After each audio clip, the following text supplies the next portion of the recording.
need to grow the camera. Okay. I know where you guys are head out. It's my daughter. Hi. Hi, I'm Caroline with Channel 12. Nice to meet you. How's it going? How you doing? Good. How long have you guys been out? Since 2:45, you said? We've been car caravanning since about 2:45. Yeah. Well, it's a beautiful day. Beautiful Wisconsin day. Yes. All right. Could you tell me your first and last name? Spell it for me, even though I already have it. Darnisha Garbadi, DARNISHA GARBADE. And you're the head of what organization again? I'm the president of the Burlington Coalition for Dismantling Racism, also known as BCDR. Thank you. Have you met with any of the school board members today? The only person I met with was Superintendent Plank, along with his assistant Connie Zennett. There was also another coalition member there, Melissa Stotts. But it wasn't to help with the creation of an anti-racism policy. It was to discuss what they had already decided. And what have they decided? They basically decided to take a generic bullying policy from the Neola website, and then they added about 8 sentences from our anti-racism policy into the bullying policy and changed the name to anti-racism, even though our policy is 8 pages long. Most of what they included are just definitions of words. You sound pretty upset by this.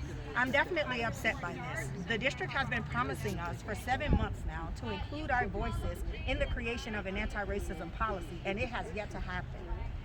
Now, we were here the last time that there was a school board meeting, and tensions were very high there, to the point where the school board members, I believe, left the meeting. Am I right? Absolutely, they surely did. And they missed an opportunity because all we wanted to do was to have them acknowledge the stories that they had just heard from students of color who were literally crying in front of them because of the racism that they endured within the Burlington area school district. But they were stoic. The superintendent as well as another board member were on their phones as students were talking. And all we asked them was to be attentive, to show some, just human dignity and respect. And they decided to leave the meeting after the protest broke out. Is this at all surprising based off of the history that you dealt with the school district and the school board? Absolutely not. The behaviors that we're seeing today are the exact same behaviors that my family and I have been experiencing almost the whole time we've been in Burlington. We bought our home here almost 5 years ago, and not much has changed as far as the school district is concerned. They've done a few things just to be able to check off some boxes, to be able to say they've done something, but no real change has happened. What are you demanding from the school board? What kind of changes?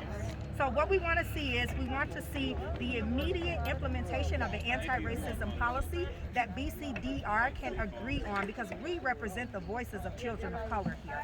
And to have all white people involved in an anti-racism policy, it's just it's the definition of insanity, right? Doing the same thing over and over and expecting a different result. What we also want is immediate implementation of an anti-racist curriculum.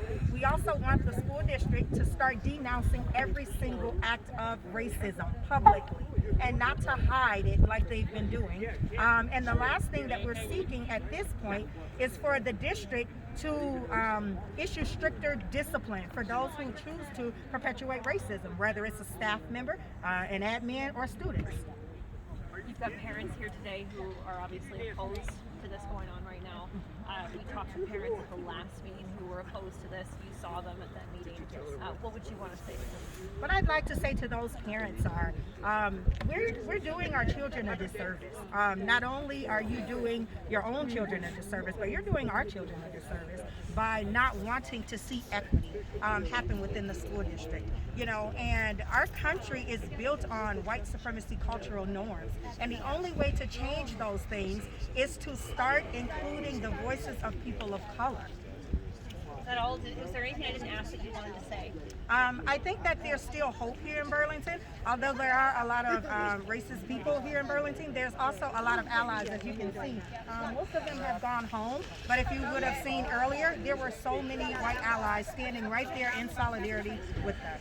And real quick, are you taking this car caravan to specific places, and what are they? We did. So we went by some of the board members' homes.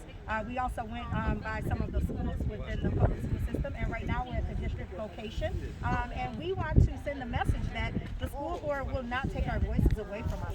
They intentionally decided to move today's meeting from in-person to virtual so that we wouldn't be able to speak during the meeting. And so we showed up at their homes, and we showed up at the district, and we showed up at the schools because we will be heard.